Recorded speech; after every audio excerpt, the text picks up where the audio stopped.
Welcome! This video focuses on understanding nested loops. So a nested loop is just a loop inside a loop. Something like this. For I equals 1 up to 10, then for j equals 1 up to 10, print out I dash j, then a tab, and after we finish each j from 1 to 10, print out an end line.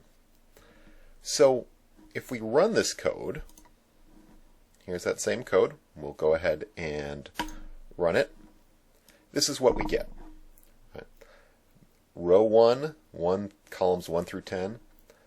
Row 2, columns 1 through 10. Row 3, columns 1 through 10, etc. We can get a better sense of how it's working using the debugger. So if I put in a breakpoint and we start debugging, so my breakpoint is right at the cout. So right before we print each row and column. So we'll start it up. And we stop right here. And we have yet to hit anything. So I'm going to shrink this down. And I can see that I and j are both 1. And I'm going to go ahead and tell it to continue. Could hit F5, and that's what I'll start doing here. So if I tell it to continue, it's going to keep running until it hits the next breakpoint, until it gets back in here. So I and j are both 1, so that's what we print out. Now we've come back through, we're going through the second time on this inner loop, and so j is 2. And so 1, 2, 1, 3, 1, 4. Right, j just keeps counting up, and we'll watch it do that. 6, 7, 8, 9, 10. And this will be the last one we print out. So I'll print that out. And now we've gone through the end of this loop. We did the cout to go to the next line. And we've wrapped back around, and now we're doing the second I. So I got a chance to update itself. We finished with one iteration of the outer loop. And so now I is on 2, and j starts back over at 1.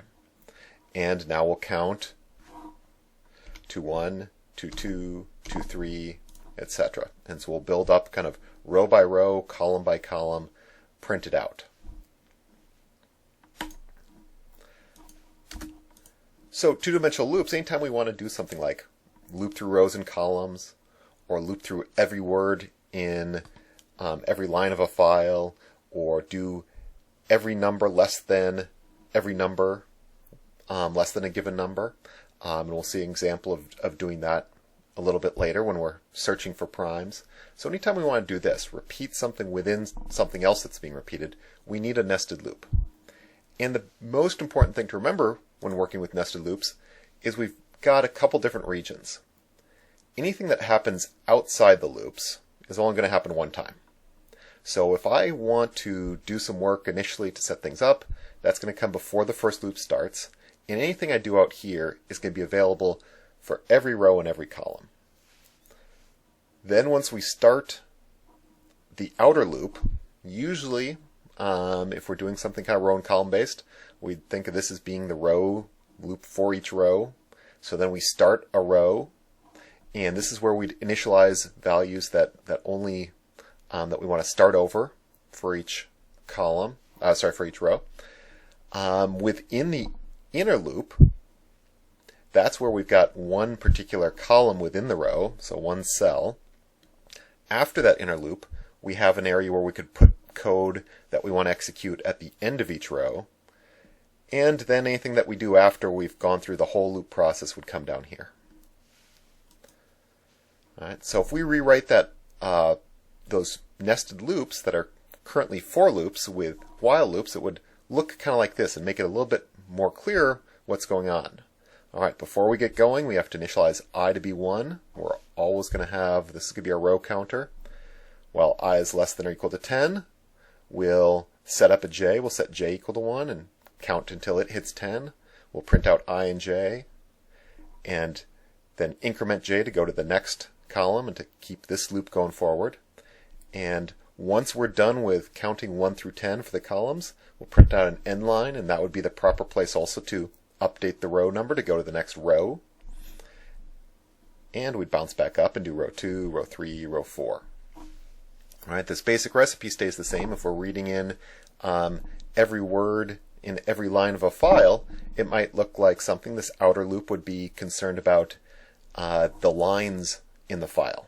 So we'd read in the first line, and while there's still lines to read in, we'd do some stuff, and then the last part would be read in the next line. Then each part for the inner loop would be talking about words, so we'd have something that talked about going through each word of the file. Each word of the line. The book example for the multiplication table kind of uses this basic logic to set up, there's one loop that prints out the initial kind of header, and then the body is constructed from nested loops. We have to loop through every row, and for each row we've got to multiply the row number by the column number to create a multiplication table. The other problem that is in the book is the finding primes. So the particular problem that we want to solve is to find all the primes that are less than or equal to a certain number. So I want to be able to type in like 1,000 and see all the primes that are less than or equal to 1,000. So what would that look like? Well, we're going to have to count all the numbers. We're going to have to check every number up to 1,000 if I'm trying to solve this problem. And not necessarily the most efficient way to find primes, but certainly the most straightforward, is just to check and see if there's anything that divides into the number. A prime, by definition, should only be divisible by itself in 1. So we're going to kind of step by step build up a basic version of the code that's in the book for this problem. So let's start with just some basic code. Alright, so we're reading in n, the number that we're going to count up to, and we want to print out all the prime numbers, and then a blank line, and end the program. Now, I'm not going to worry about solving the whole thing at once. First, I'm just going to worry about all the possible numbers. So let's start with the first possible prime, 2. And I want to keep going until we hit the number that we entered. So we'll have a loop while the number is less than or equal to n. What do we want to do? Well, let's start simple. Let's just print out the current number and then maybe a space to spread them out a little bit. And this should print out, oh,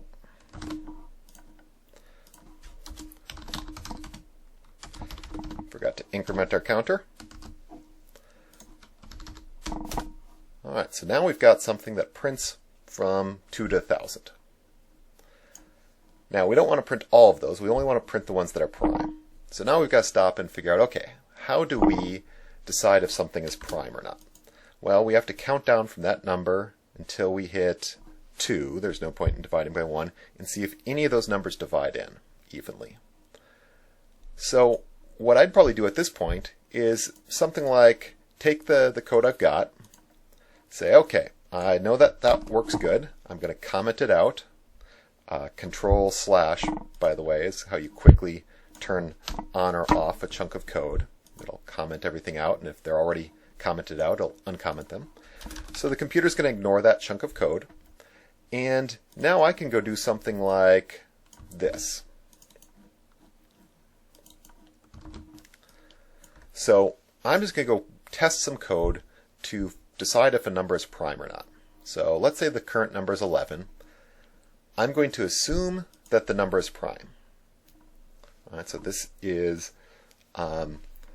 we're going to make an assumption, and then we're going to look for evidence that that's not the case. So we'll assume the numbers are prime.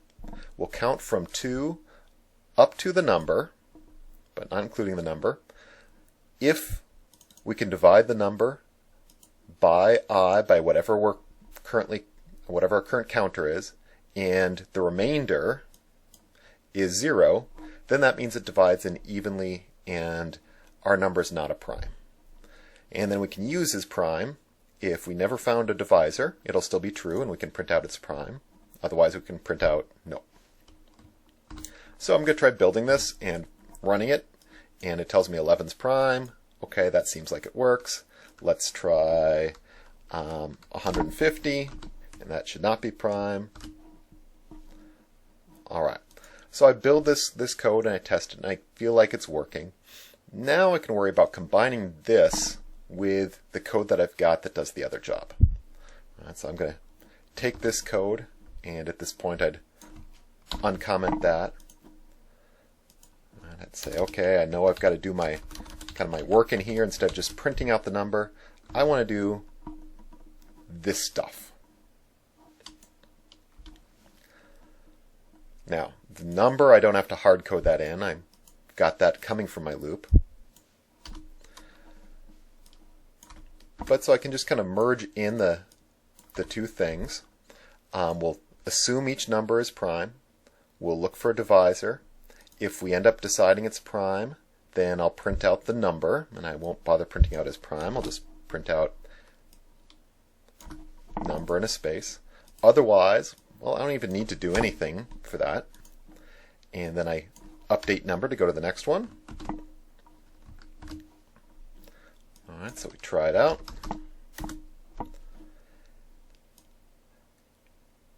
And it certainly looks like we're getting all the prime numbers.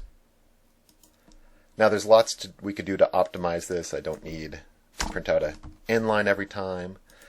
Certainly once I find a divisor, it's silly to keep dividing into the number. So we could put in a break statement which says get out of this loop, and that would make things a little bit more efficient. It won't change the function of what we're doing.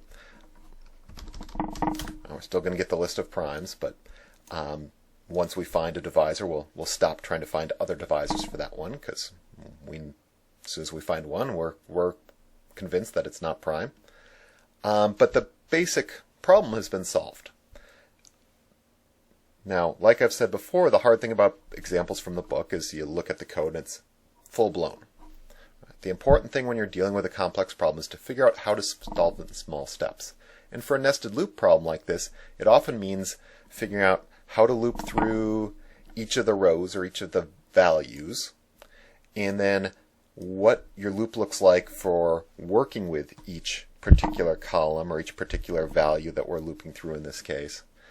Building those as separately as possible, and then merging them together. Or at the very least, starting by just worrying about, okay, let me get each row printing out. Now I can go in and start trying to do my inner loop, but not try to write both loops at exactly the same time.